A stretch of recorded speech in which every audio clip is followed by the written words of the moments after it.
What a main event between El Desperado and Doki. Suzuki-gun explodes! I'm John Renton with my review of New Japan Pro Wrestling's Best of Super Juniors 29 Night 10 event, A block and B block of action. It's a good thing the main event was so goddamn good, because while the second half was certainly pretty good, that main event really helped elevate what was a very, very, very lackluster show until around the sixth match. That first half was not all that great. Let me know your thoughts on this show in the comments, please. Point totals will come up at the end. And right now, I just want to tell you guys, because of how busy I'll be tomorrow because of work and watching AEW Double or Nothing, I will likely take tomorrow's show and Tuesday's show, Human Centipede them together. So if there's not a review tomorrow, I do apologize, but I need sleep. Eventually I need sleep. And also, it's kind of getting to the point where there's going to be some good matches, but we're getting to the tail end. We're getting down to the titty gritty. I believe that's how that saying goes. And I think there's going to be a couple standout matches on night 11 and night 12. But then we're just going to get to the finals. And I think the finals are going to be pretty goddamn good. Please let them be good. And please don't do things at New Japan Dominion that I think they're going to end up doing. I have a strong feeling in the pit of my stomach what's going to happen with the IWGP World Heavyweight Championship. But before that, gotta talk about the A block and B block of action. Kevin Kelly and Chris Charlton on commentary. Kanemaru took on Francisco Akira, and it was fine. It was fine for what it was. Kanemaru focuses on the knee, and eventually Akira hits the fireball, the knees from behind, 1, 2, 3. Coverage of these earlier matches is not going to take very long. This match was fine for what it was. Then Crocodile Connors took on Taiji Ishimori. Of course, Ishimori was debating whether Connors was a junior heavyweight or a heavyweight. He's like, heavyweight, junior heavyweight, oh, fuck.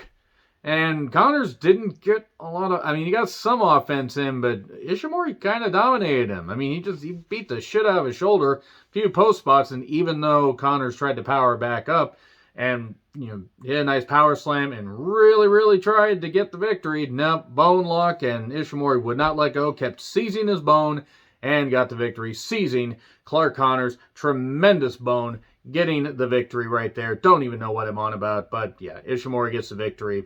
And then Teton took on Bushi, Battle of the Mask 3, Revenge of the... I don't even know. This was fine. Bushi was a de facto heel. He choked out Teton with his flag. Because, man, LIJ, when they are bad, they are some of the best.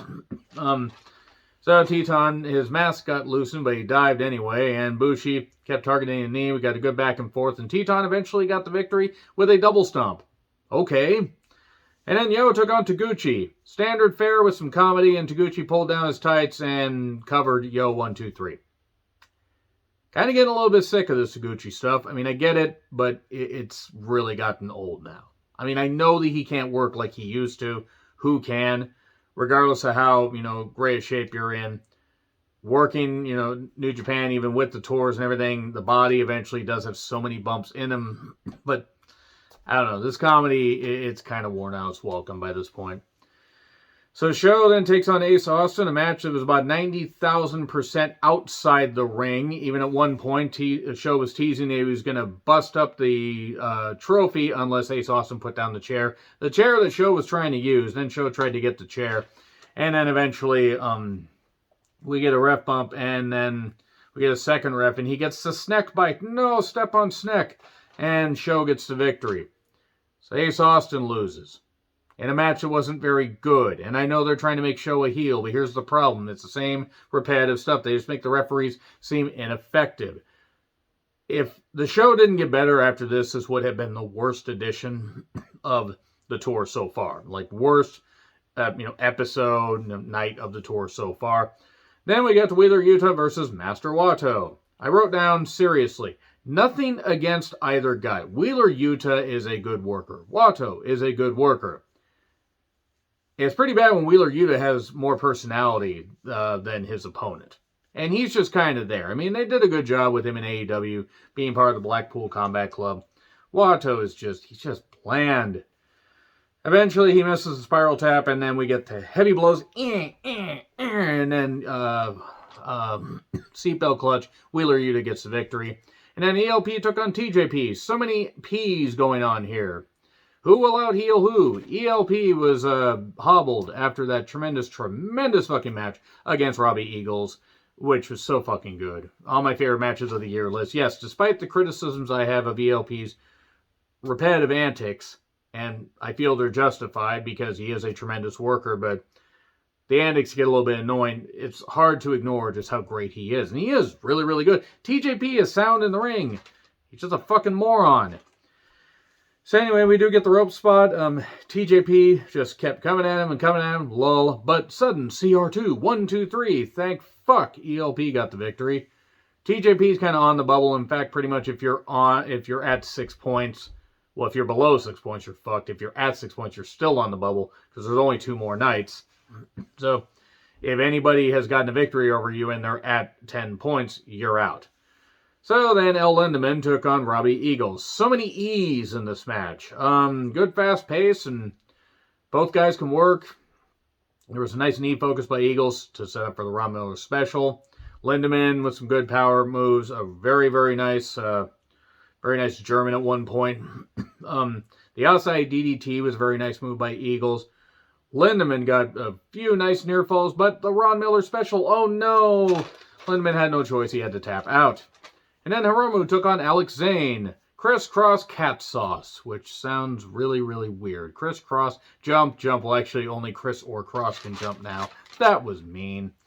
Zane was fired up. He was bound and determined to get, to basically knock Hiromu out of the goddamn thing. He tried to hit all his usual moves, the Taco Driver, the Baja Blast, but when he tried to go for Taco Driver later in the match, this was well paced, by the way, very good match, went straight into D, the choke by Hiromu. He gives him the D repeatedly, and given the positioning, that's appropriate.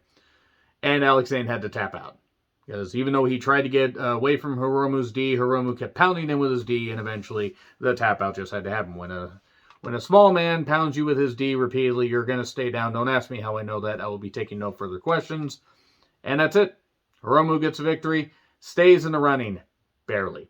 El Desperado versus Doki. Suzuki-gun explodes. Taichi on commentary.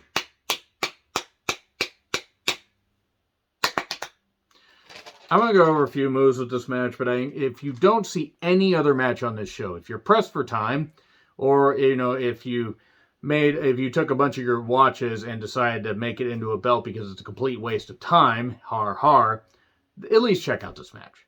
This is the lone match out of the show that you really should check out. There were heavy strikes. Doki really feels like he has something to prove because El Desperado's beaten him twice in Best of Super Juniors. Doki targets the neck. Despy does a nice dive, sits in the seat among the fans. And then Despy focuses on the knee, set up a numero dos. The Doki Chokey, Kevin. The Doki Chokey. There was a brutal tornado DDT on the concrete by Doki. That was... Credit those guys, A, for being tough, and B, willing to take that. That was brutal. I don't know how the hell there wasn't a break there. But speaking of breaks, daybreak. 1, 2, oh no, the DDT in the ring didn't work. Tornado DDT on the concrete didn't work, but this didn't either. The Doki Chokey again. Oh no, it's like he's going to pass out. But no, his hands are moving. It's like I'm making it seem like he's cupping his balls right there. And then right in the numero dos out of nowhere, and he kept wrenching on him, and Doki eventually had to tap out or give up, and there you go. El Desperado gets the victory. Fan-fucking-tastic, great shit. This is wrestling. This is the kind of wrestling I enjoy. I don't care what company. This is really good shit for New Japan, though. Point totals. Taguchi has 4. Hiromu has 6. Yo has 6. Kanemaru has 4. Ishimori has 10. Sho has 8. Clark Connors has 6. I believe he's out. At least I think he is. Alex Zane has 8. Ace Austin has 10. Francisco Akira has 6. But I think he's pretty much out. Master Wato has 4. He's out. Darn. Robbie Eagles has 8. I actually don't hate Wato. He just bores me. Bushi has 6. I think he's out. I think him and Doki are basically either out or right on the bubble. Desperado has 10. ELP also has 10. Teton has 4. TJB has 6. Wheeler Yuta has 8. And El Lindaman has 8. So there you go. So yeah, again, if you don't see a review of the Sunday edition, sometime before Double or Nothing. It's going to be saved until Tuesday.